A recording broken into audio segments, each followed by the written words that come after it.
a very warm welcome to Holy Sepulchre. I often refer to us as a parish church because we are. We actually are the largest parish church in the city. I refer to us also as a city church. We are part of the group of square mile churches. I also refer to us as the home of the Royal Fusiliers Chapel, and that is significant to us for a whole range of reasons. We commemorate a whole range of their battles, including Korea, Motsogronia, the Salerno landings. And it's interesting when you think of Salerno landings, they happened the same time as D-Day. But the people who fought, the families who lost loved ones, are often referred to as the D-Day avoiders. It's interesting, isn't it, how we can marginalise people quite easily. So I say we're a parish church, we're a city church, the home of the Royal Fusiliers, and we are the National Musicians Church with the Musicians Memorial Chapel. So if you go into either of our chapels, you'll see there are books of remembrance.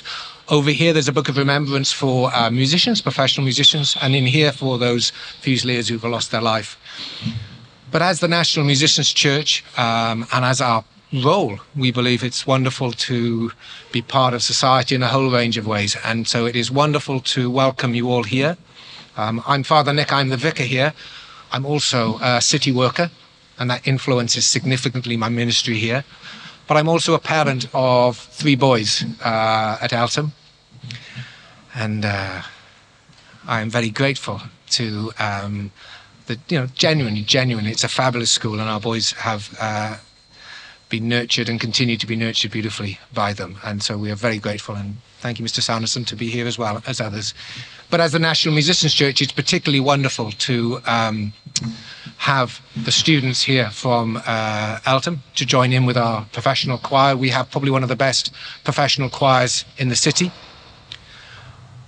And within our professional choir, we have probably some of the best professional singers in the city. A number of them were involved in the King's coronation. And so an opportunity to share their gifts with the students, I think these are important moments. And finally, a welcome to those from St. Len's who are all joining in this wonderful celebration for Eric Liddell. And I will pass over to Michael, who has been the initiator of this event. And thank you. Welcome. Yeah, good evening, or I'm not sure it's good evening or good afternoon. I'm not sure, it's 4:30 anyway. So it's a real privilege to be here. My name is Michael Scott. I'd like to express my thanks to Nick, who I've met on a number of occasions. And this is a very scary thought here. So when I first met Nick, and then I met Sarah, Sarah said to me, "You're so similar, you two." If my wife found that out, she would just, well. Anyway, so this event is not about me. This event, I'm the project lead, I'm the project director, but this event is about the students at St. Leonard's and Eltham College. Why am I doing it? We have an amazing, powerful, true historical story to share. And that's the story of Eric Liddell. So if you're of a certain generation, you will recall that great film, Chariots of Fire. If you're a bit younger, perhaps you've not seen it. That film shows a very short aspect of Eric's life, probably 5 years. But the question is, what happened next? So we have a story to tell, a story to share, and we need your support to tell that story. This is a fundraiser. Yep. So we'll be quite honest, this is a fundraiser. We want this run to happen because it's important it happens because of the story we're sharing. So there is a QR code, so you can use that. If you want to give cash, I have got an old-fashioned basket here. Yeah. We also accept checks of any value at all. Yep. So this is a fundraiser. We want to make it happen for the students, and we want to tell the story of Eric's life. A little bit of background of myself. So this run from Paris to St Andrews, which is 680 miles, is a massive feat. In 2016, I was in West Africa, Sierra Leone, when Ebola broke out. We built 4 homes for children who lost their parents through Ebola, 4 bungalows. Here's an interesting figure for you. Each bungalow cost £15,000 to build. And the bungalow is pretty much the same as a bungalow in the UK, except no kitchen, they cook outside. £15,000 to build a bungalow. I came back from Sierra Leone and decided to do something different. So I decided to organise a run, a relay from Yorkshire to Africa. just like that. So after a period of 9 months working with two former guys in my youth group, one's here now, they're both chartered accountants. We worked on this project for 9 months. Surprise, surprise, being accountants, we started off by creating spreadsheets. Yep. We mapped the route in Britain. We talked to the corporate world. We talked to the BBC. I talked to Justin Welby. We talked to all sorts of people. And after 9 months, we put this together. We had 12 runners, film crew, support crew, and we did it. And we raised £30,000 for children in Sierra Leone. So this event is not about me. We've done it before. There's 680 miles. That's a long way. So I'm going to hand over to the students who are going to take you through the process of how we've got to where we are today. So for over a year, we've been working on this project. This is a massive milestone for us. Yeah. It's slightly scary, but we're hopeful. Why do I do it personally? Eric himself reflected the true character of Christ. Having won gold, he gave up fame and fortune to serve others. That's a powerful story. That's a real story. And that came at a price to Eric. The price being perseverance, resilience, integrity, commitment, and excellence. And on the 21st of February 1945, at the age of 43, he died of a brain tumor. So why, the question I asked the students, what is the story we're telling? What is this story about? Is it about an Olympian or is it more? So I'm now going to hand over to the students and they're going to take you through the evening. Thank you. Good afternoon, everybody. My name is Maddie Fleetham and I'm from St Leonard's, which is in St Andrews 5 up in Scotland. I am the main point of contact for the St Leonard's branch and I'm part of the overseeing team which is helping lead this initiative. And I'm Blevin. My role here is to organise the team at Eltham College. And we thought before we tell you later about the specific details of what we're doing, we thought it'd be helpful to give a background on how we're working on achieving it and the systems we put into place to do so. Mentioning some of the key challenges we've been through so far. Primarily, dealing with the variety of tasks and information in every aspect of this event was difficult, especially coordinating it between the two large teams across both schools. We quickly realised that it was important to set up a clear structure within the overall team in order to delegate these tasks and share the information, which Maddie will tell us more about. For each school, we divided the volunteers into 4 subgroups: marketing, logistics, funding, and events. In each group, we appointed a main point of contact, made sure we were updated often, delegated tasks from the top down to ensure that there was no miscommunication and everything was done to the best of our ability. Good evening, everyone. I'm Grace Holden, and I'm part of the overseeing team at St Leonard's. I was tasked with creating a short film for the project about our experiences so far, and as part of this film, I got to interview Lord David Putnam. I did an online interview with him where I got to learn about the process of creating the Chariots of Fire movie, as well as how they have continued to honour Eric Liddell's legacy. One of the most interesting things that I learnt while interviewing him was that the iconic running scene on the St Andrews West Sands should have really been filmed in Kent, if they wanted to be historically accurate. However, they also ended up going over budget on putting massive gold letters up on a building they decided to make the Carlton Hotel, which the real runners did stay at in Kent. The film, my short film, also includes other interviews from students at St Leonard's, sharing their experiences so far on the project. I hope you enjoy it.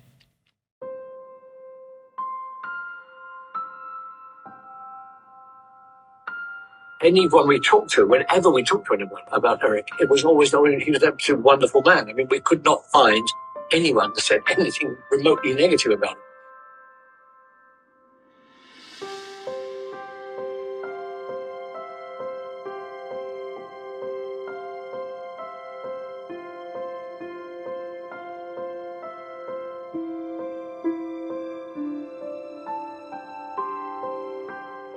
Our aim is to raise money for 3 charities: the Eric Liddell Foundation, Mary's Meals and Lewisham Charity.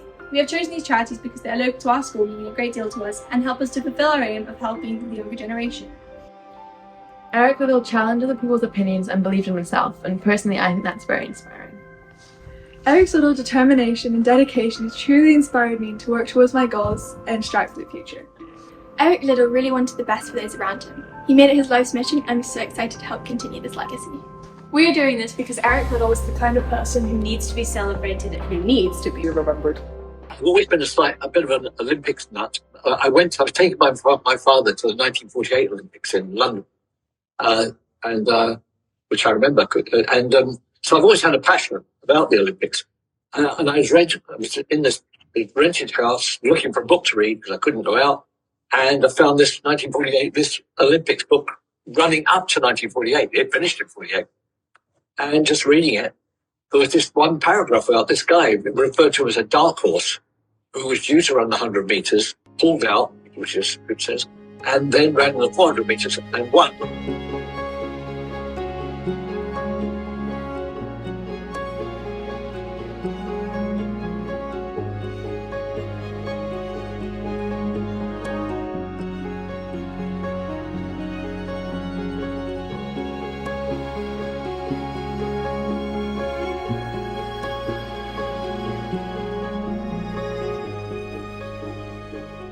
It's humanity, and I think it speaks to something in 90% of us, which is we're decent people. We want to believe that we can both do the right thing and succeed.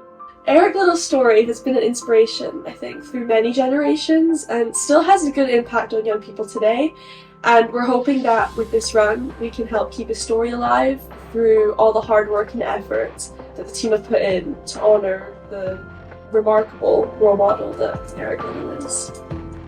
We as a team hope that by completing the run and also hosting multiple events in the lead up to the centenary, we will be able to inspire young people today to believe that they can not only be good people, but they can also succeed. Eric Liddell's story is as important as ever in today's world, and our goal is to share it.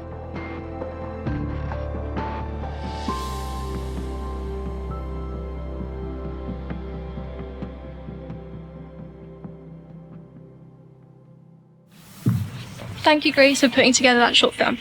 We will now hear from Murray Watts, who is a theatrical writer with family links to Eric Liddell. He has created a monologue about Eric Liddell's story beyond the Olympics for us to watch today. Welcome to my home at Freswick Castle in the far north of Scotland. My name is Murray Watts. I'm a playwright and a screenwriter, and I've had a long association with the story of Eric Liddell. The first time I heard about Eric would be about 65 years ago. My grandfather was the headmaster of a school, and he would teach us boys the wonderful story of Eric Liddell. And very often he would quote that famous verse from Samuel, 1 Samuel 2:30, "Those who honour me, I will honour, says the Lord." And you may remember in the film Chariots of Fire, that was the scrap of paper given to Eric on the day 100 years ago when he won the 400 meters in Paris. It's an incredible story, and Eric was a hero of my childhood, and not only because my grandfather admired him so much, and so did many other Christian people, but because my uncle knew Eric Liddell. My uncle was on the mission field with the China Inland Mission in the 1930s, and he met Eric Liddell several times. Eric had gone out with the London Missionary Society, but they did meet on a few occasions. So there was a kind of family feeling around Eric, and I grew up with a lot about mission work in China. So you could say that the figure and the example of Eric Liddell has been with me for pretty well all of my life. Then, of course, came Chariots of Fire in 1981. So when I saw the film, it was like my childhood hero coming alive in front of me. And that famous, "Those who honour me, I will honour," that famous verse also kind of like in letters of blazing fire in front of me. And it was very moving to see the film. I was in Africa at the time, actually, and I was engaged in a lot of very interesting things. And I worked briefly with Desmond Tutu on a mission, and I was working in the townships in South Africa. So there was a special fragrance and power of that film in my life, and I was endlessly playing the music at that time. But then the years rolled on, and it came to 1997, and I was commissioned to write what was an unofficial sequel to that film. The title of that project was Complete Surrender. And these were very important words of Eric Liddell's just before he died. And I researched endlessly, so I went to Toronto. I met Patricia Liddell, his daughter. I met Heather. Unfortunately, I didn't meet Maureen at that time, but I met other relatives, even an uncle of Eric's. I spoke to survivors of the Wei Shin internment camp. I did endless research, and for quite a few years, that project rolled on, and I was immersed in the life of Eric and Florence, his beautiful wife, Florence Mackenzie, that he married. I think it was in 1930 he married Florence, or soon after that. But they became familiar figures to me. Patricia came and stayed with me here at Freswick Castle, so I was able to sit with her and chat about her parents. So I've been very privileged about this story. What I want to do is to talk a little bit about Eric's life after Chariots of Fire and draw some of the lessons that we can take from that. So let's start with Eric leaving Edinburgh. He was so celebrated. Everybody loved him. He was incredibly humble, even when he was at school, and he was captain of the first 15 and captain of cricket and a great runner. His headmaster at Eltham College said that there was no vanity in him at all, no trace of vanity. He wasn't arrogant. He was the opposite, Eric. He was very humble, but he was extremely well known. He was a genuine celebrity with an Olympic gold medal and a bronze medal and a very significant track record as a rugby international in his past. But the first lesson from Eric's life, he abandons fame and fortune and celebrity. Doesn't matter to him. That's not important. He had no interest in that. His eyes were looking forward to the mark way ahead. The second lesson is really very evident from his first job, which was teaching at the Anglo-Chinese school in Tianjin. He was a very good teacher, chemistry teacher, taught maths and so on, but he also ran sports. Now, the incredible thing, it's hard to believe, but the Chinese children of that era were actually running in full gowns. They were just running rather feebly races, dressed in their gowns. And sometimes they'd give up when it was raining and things like that. And Eric changed all that.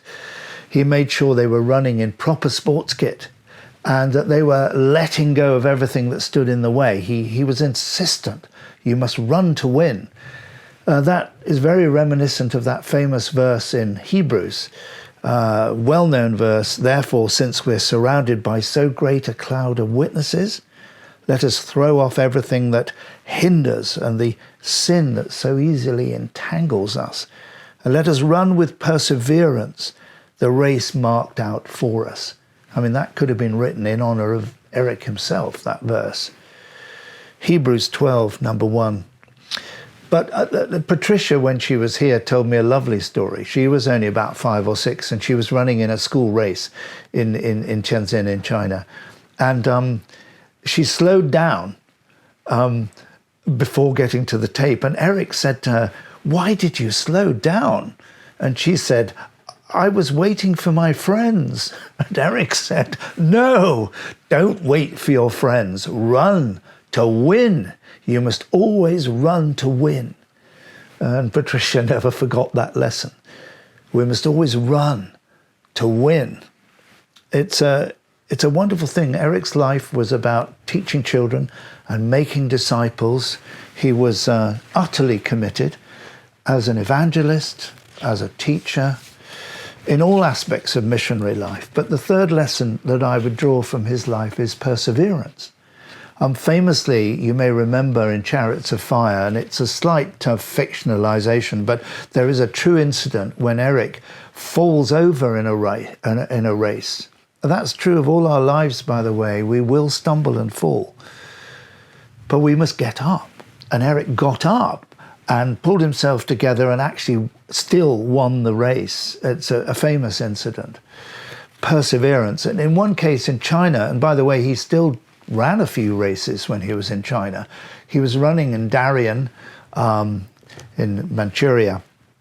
And he won the 200 meters and the 400 meters. But with the final race, he stayed courteously, of course, and dutifully for the singing of the national anthem, getting his award. But as soon as he could, he kept on running. And the reason is he had to catch a ferry. And he kept on and on running, desperately ran to the harbour, and the ferry was leaving, and he did an almighty long jump, and he landed on the ferry. Now that tells you so much about Eric's character. That's funny, persevering, it's brave, always going the extra mile. That was the other thing, that he loved his Lord so much, he loved people so much, and he was a servant of the greatest servant of all, our Lord Jesus Christ. He was always going the extra mile. I'll give you an example. When he was working in the mission hospital in Chang, it was terrible conflict. You've got the Chinese communists fighting the Chinese nationalists. Then you've got the invading Japanese coming from the north. I mean, it was utter and terrible, bloody chaos. Terrible, gory, awful. I mean, 250 bodies sometimes were being cremated on a single day at that hospital that Eric eventually worked with. And typically of Eric, he became a kind of chaplain to the whole project, and he would pray with those who were having to burn those unfortunate victims. Eric would often choose the difficult jobs, the menial jobs. He had no sense of status. So he was always going the extra mile.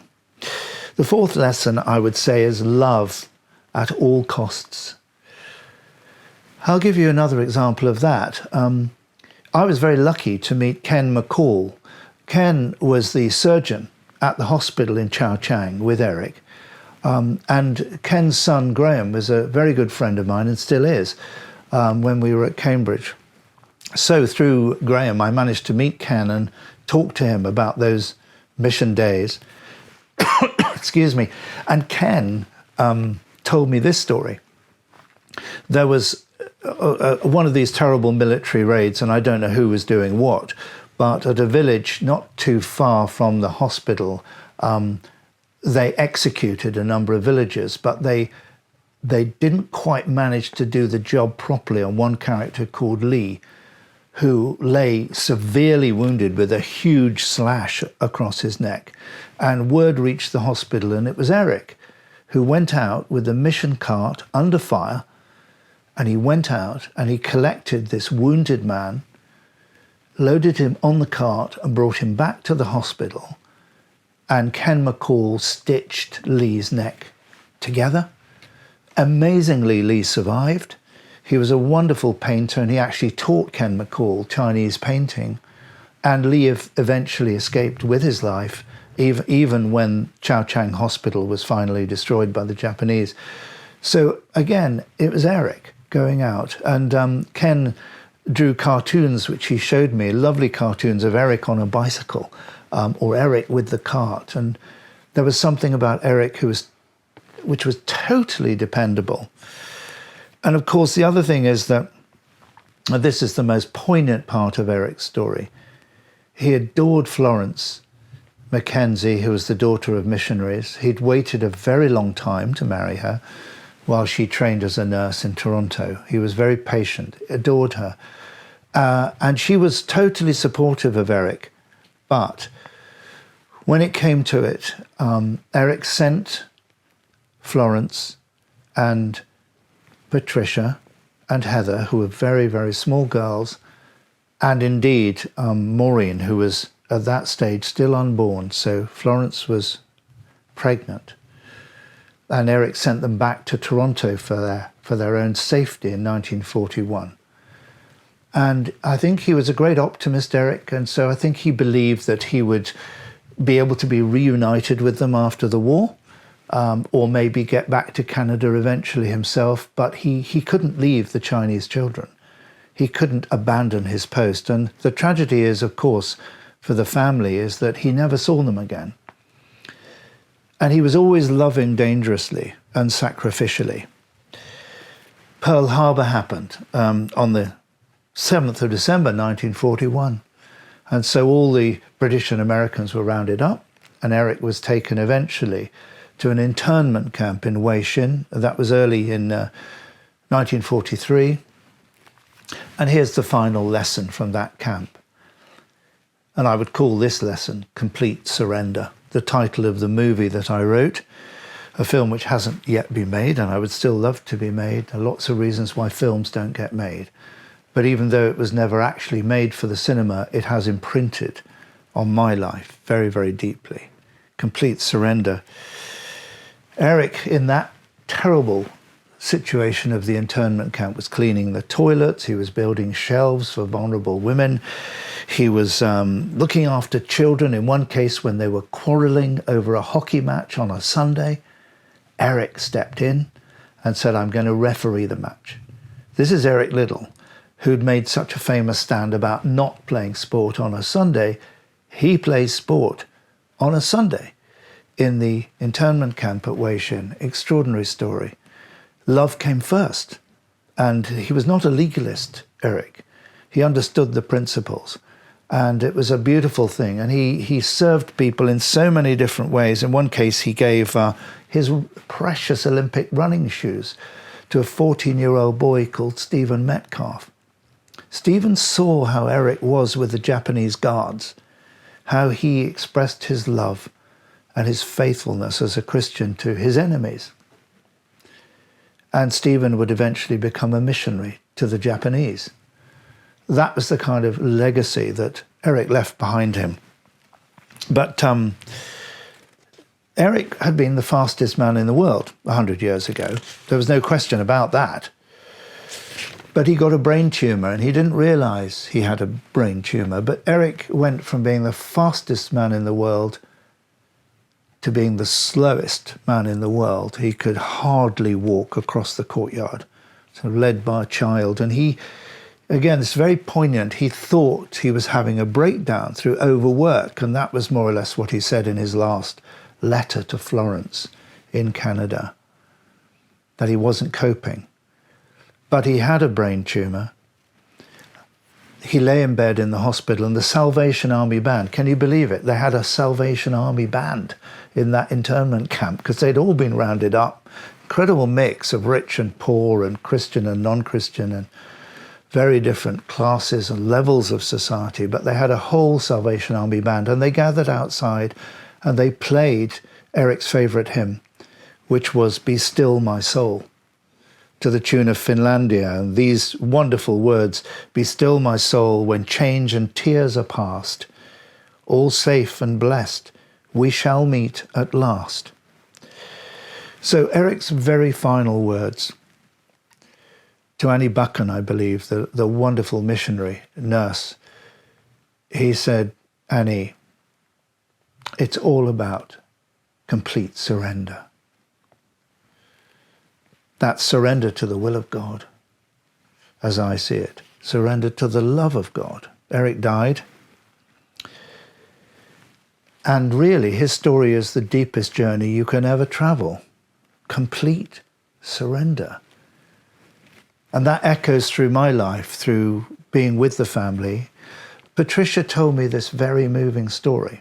So Eric died on the 21st of February, 1945. He was only 43 years old. That very same day, in Toronto, Patricia was with her mother Florence in the kitchen. And Florence looked completely radiant. And Patricia said, Daddy's here, isn't he? And Florence smiled and said, yes, he is here. Well, Florence and Patricia thought then that it was a sign that Eric was going to come home to Canada. What they didn't realize was it was the very moment he died. And in fact, he was coming home to his Lord Jesus Christ for all eternity. So here's my brief summary of what I've told you. Ignore fame, fortune, and celebrity. Run to win. Cast aside all that stands in the way. Persevere and always go the extra mile. Love at all costs, love dangerously, love sacrificially. And then offer yourself in complete surrender to the will of God and the love of God. These are not the principles of Eric Liddell, but of Jesus Christ himself. And Eric was simply following his Lord. And that's what we must do. That's a very powerful message from Murray. I've got to know Murray very well, actually, over the last 3 or 4 years. I met Murray on Friday. That's a personal message, but it's also a global message. So just to give you a brief insight before Evening Song starts, over the last year, I've had the privilege to work with the students at Eltham College and St Leonard's. This is not about a run. The running is the easy bit. The work behind it, the creating a budget, looking at risk, looking at marketing, PR, social media, they're creating a corporate business here. But behind that is this very powerful message. So I want to ask you a question. On the 7th of July, 1924, Eric Henry Liddell stood on the start line at the 400 metres. He wasn't a favourite. In fact, he'd only run 400 metres literally a handful of times. So it's quite different to 2 or 100. In the heats, he got quicker and quicker. But even on the final, he wasn't the favourite. He was the underdog. He actually won that race. Not only did he win it, he broke the world record. But that's not the story we're telling. The story is what happened next. Go back to 2012, the Olympics in London. Just imagine you're in the final of the 100 metres and you've got a guy next to you who's a tall guy with a bright yellow vest in lane 4. You're in lane 5. You're up against the world champion. You beat him, you beat Usain's record, you run 9:57 for the 100 metres. What would you do next? Now, Eric had a choice. You have a choice. You have got the world literally at your feet. Fame and fortune. The question is, why did Eric turn his back on that? That is the question you have to ask yourself. He had everything the world says you need and go for it. Yet he gave up everything to serve in a remote area of China that people he didn't know, yet people he loved. What does that say about Eric as a person? It reflects the character of Christ, the person he knew personally. That's the story with Eric Liddell. Yeah, he was a great runner, but he was just a normal bloke like me. So that's the story we're trying to tell. So go away and think, why did he do that? Yeah. So we're going to have about a 5-minute break and Evening Song will happen. And then after Evening Song, the students will talk about the detail of how they're going to run, not the extra mile, but the 680 miles from Paris to St Andrews. Thank you. 40 years ago, the Oscar-winning film Chariots of Fire captured the story of Eric Liddell's triumph in the 1924 Paris Olympics. At Eltham College, we believe it's time for his story to be revived. Only this time, it would be through us. Eric Liddell encapsulates the true essence of Christian life for an athlete: excellence, perseverance, resilience, integrity, and commitment. He lived as a follower of Jesus Christ, who once said he came not to be served, but to serve. Stephen Metcalfe was a friend of Eric's in the internment camp where Eric died of a brain tumour. He tells of how Eric combined praying for the Japanese every morning with his sacrificial service in the camp. Eric would teach Jesus' call to love our enemies and then do the most menial tasks for others. Due to this, at our school, each time we walk into the building dedicated to him, we're reminded of the capacity of excellence we hold and the raw potential we can fulfill. This left a prominent question in our minds. What can we do to honour this gold medalist? To thank him for the inspiration he gives us? We wanted to honour Liddell. We knew we couldn't start a charity, but we could support 3. The charitable work that reflected his Christian faith by conducting a 680-mile run from Paris to St Andrews Beach. We know this will be no easy feat, but with excellence, perseverance, resilience, integrity, and commitment, we know we can do this. We've told you Eric's story, how ours begun, about the charities we wish to support, and about how all these stories intertwine. But we need your help. This is a big operation we're carrying out, 6 days worth of running, and we inevitably need resources such as food and fuel. We would love to have your assistance and would be grateful for anything you can do to support us. Eric Liddell, a legend, a legacy, a lifetime of inspiration. Thank you. Next, we have the presentation to tell you a little bit more about the run and what we're doing. Overall for the project, our goal is to share Eric Liddell's story, including the values that Eric Liddell had: perseverance, resilience, integrity, commitment, and excellence. Another thing we want to do throughout this project is inspire people to continue Eric Liddell's legacy.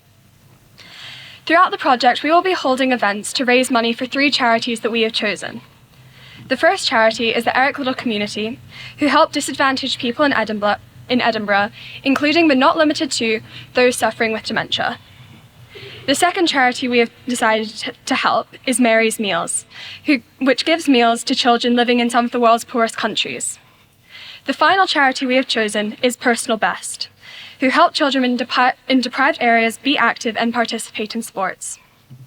We have chosen them because they are local to us and also because they strive to help young people around the world, which is something that Eric Liddell valued. Now to talk a little bit about the run. We have 12 runners, 6 from each school, and they've been organised into teams of three teams of 4 people, with 12 members of the support crew.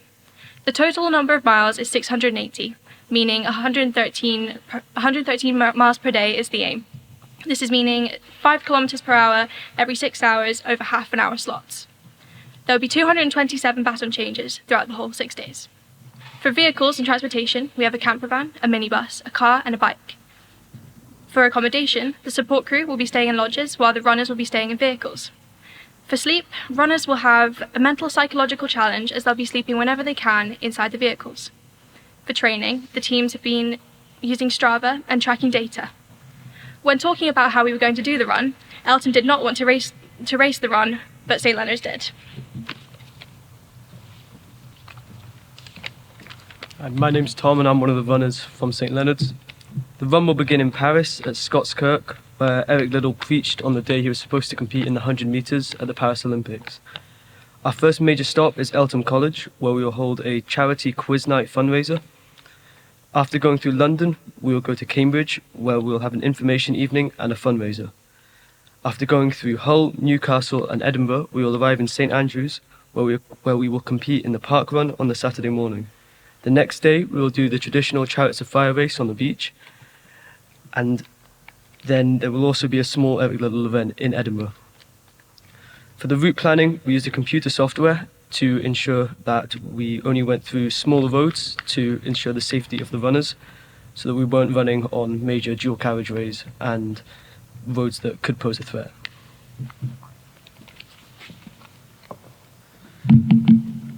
Hello everyone, if I've not met you already, my name is Rex and I'm one of the directors, part of Eltham College.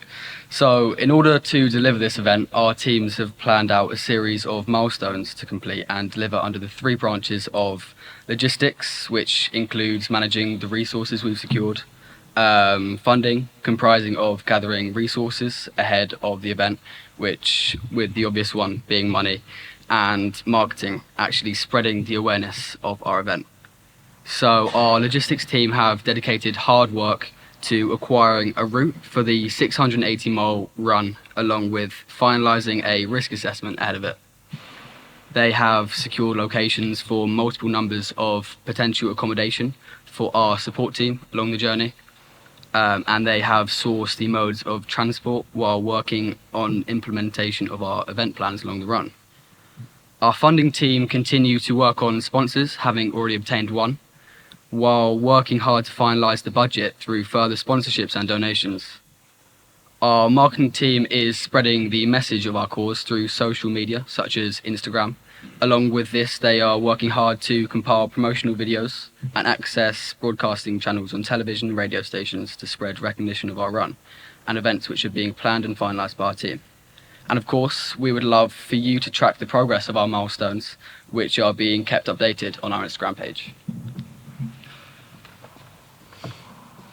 Hi, I'm Matthew, I'm from Eltham College and I've been managing the budget and finance.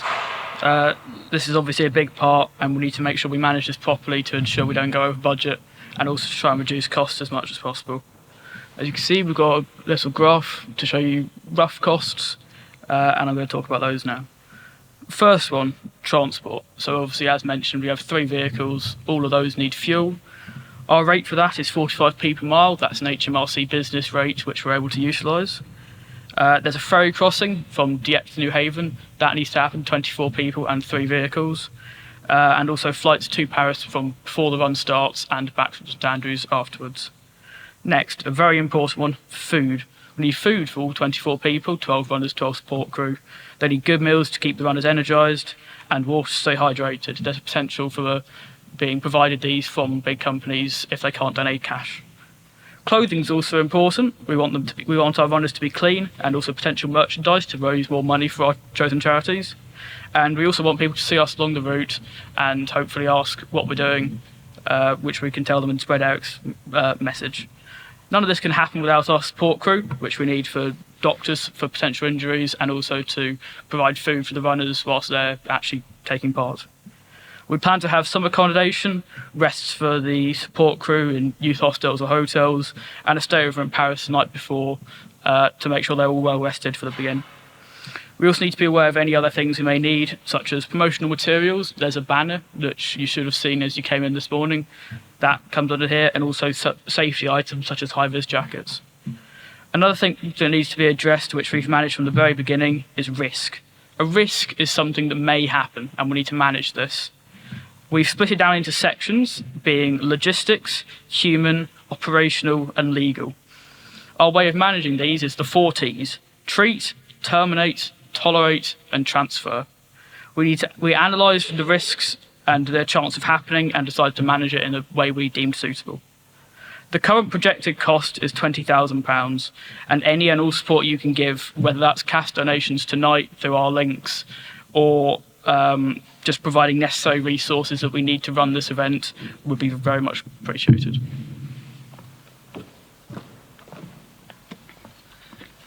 Before going into the opportunities available in terms of funding, we thought we'd clarify that any money donated today goes towards the run, which then allows us in future to fundraise at the event for the charities we mentioned earlier. For corporates, there are a number of sponsorship packages we have available. For example, the running shirt, which we'll be wearing for the whole of the 6 days and at all of the events along the way. And the spots on that are the back and the sleeves, which have space for corporates to sponsor. Additionally, we have the pull-up posters, like the one over there, which will be displayed at the events during the run, which we will bring with us along the route as well. Additionally, there is the advert on the side of the camper van we will be using, which has a large space available for corporate sponsor.